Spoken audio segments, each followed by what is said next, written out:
മച്ചാമാരെ, നിങ്ങളെല്ലാവരും കഴിഞ്ഞ ദിവസം ഒരു വീഡിയോ കണ്ടായിരുന്നു. നമ്മൾ പുതിയൊരു സംരംഭം തുടങ്ങിയ കാര്യം ഞാൻ പറഞ്ഞായിരുന്നു. അപ്പോൾ അത് എന്തുവാന്ന് ചോദിച്ചാൽ നമ്മുടെ വണ്ടിയുടെ ലൈറ്റ് ആൻഡ് സൗണ്ട് കാര്യങ്ങളാണ് നമ്മളിപ്പോൾ തുടങ്ങിയത്. അപ്പം നമുക്ക് ഇവിടെ ലൈവിൽ ഇപ്പോൾ കിടക്കുന്ന വണ്ടി എന്ന് പറഞ്ഞാൽ ഞാൻ കാണിച്ചു തരാം. നന്ദൂസാണ് വീഡിയോ എടുത്തോണ്ടിരുന്നത് കേട്ടോ. അപ്പോൾ അതേ നമ്മുടെ തമ്പുരാട്ടിയുടെ വണ്ടിയും പിന്നെ അതേ തമ്പുരാട്ടി ഗിരീഷ് നമ്മുടെ ചെറുക്കൻ ഇവിടെ നടക്കുന്നത് കേട്ടോ. പിന്നെ അതുപോലെ തന്നെ രഹനയുടെ വണ്ടിയും ഉണ്ട്. അപ്പോൾ ഈ രണ്ട് വണ്ടി ഇവിടെ നമ്മളിപ്പോൾ അപ്ഡേഷൻ ചെയ്തുകൊണ്ടിരിക്കുകയാണ്. അപ്പോൾ ഇതും സൗണ്ട് വർക്കാണ്. കൂടാതെ നമ്മുടെ ടീംസ് എല്ലാം അവിടെ ദേ കണ്ടോ വർക്കില്ല കേട്ടോ. വേർത്തൊട്ടി നിൽക്കുക കേട്ടോ. ആത്മാർത്ഥമുള്ള പണിക്കാരാണ്. അപ്പോൾ ഗിരീഷിൻ്റെ വണ്ടിക്കകത്ത് പറഞ്ഞാൽ ഗിരീഷ് അല്ലല്ലോ,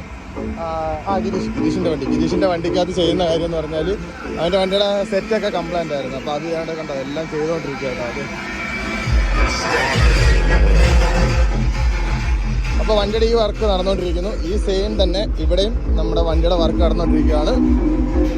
ഇപ്പോൾ ഇതേ അണ്ണൻ ഇവിടെ ഉണ്ട്. പിന്നെ ഒരു ഹായ്. അപ്പോൾ സല്ലേട്ടനുണ്ട്. എല്ലാവരും വർക്ക് നടന്നുകൊണ്ടിരിക്കുകയാണ് കേട്ടോ.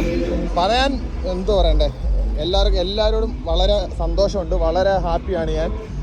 അപ്പോൾ അതേ നമ്മുടെ ബാഹുലു വയറിങ്ങിൻ്റെ പരിപാടിയൊക്കെ നടന്നുകൊണ്ടിരിക്കുകയാണ്. കണ്ട എല്ലാവരും നടന്നുകൊണ്ടിരിക്കുന്നു. പിന്നെ അതുപോലെ തന്നെ ദേ നമ്മുടെ അശ്വിൻ ബ്രോയും പിന്നെ ദേ നമ്മുടെ അവിച്ചിറക്കനെ വിട്ടിരിക്കുന്നു കേട്ടോ. അശ്വിൻ ബ്രോ ദേ സോൾഡറിങ്ങിൻ്റെ പരിപാടിയായിട്ടൊക്കെ ഇരിക്കുന്നു. പിന്നെ നമ്മുടെ ഇത് ചെക്കൻ ദേണ്ടിരിക്കുന്നു, നമ്മുടെ മെയിൻ കൺട്രാക്ട്. ഒരു ഹായ് ഗൈസ്. അപ്പോൾ ഇവരെല്ലാവരും ഉണ്ട്. ഇത് നമ്മുടെ ഒരു മച്ചാനാണ് കേട്ടോ. ഹായ്. അപ്പോൾ അതേ ഇത് ഇറങ്ങാൻ പോകുന്ന പറഞ്ഞാൽ ഇത് നമുക്ക് ഇന്ന് തീർത്ത് വിടേണ്ട വണ്ടിയാണ് കേട്ടോ. നാളെ ട്രിപ്പുണ്ട്, അത് ഇന്ന് തീർത്ത് വിടും. പിന്നെ നമ്മുടെ തമ്പുരാട്ടിക്ക് ഇനി കുറച്ച് വർക്ക് കൂടെ ബാക്കിയുണ്ട്. നിയോണിൻ്റെ പരിപാടിയും കാര്യങ്ങളും ഉണ്ട്. അപ്പോൾ ബാക്കി വിശേഷം ലൈനിൽ കാണാൻ ടാറ്റ. എല്ലാവരുടെ സപ്പോർട്ട് വേണം മച്ചാൻ വരെ.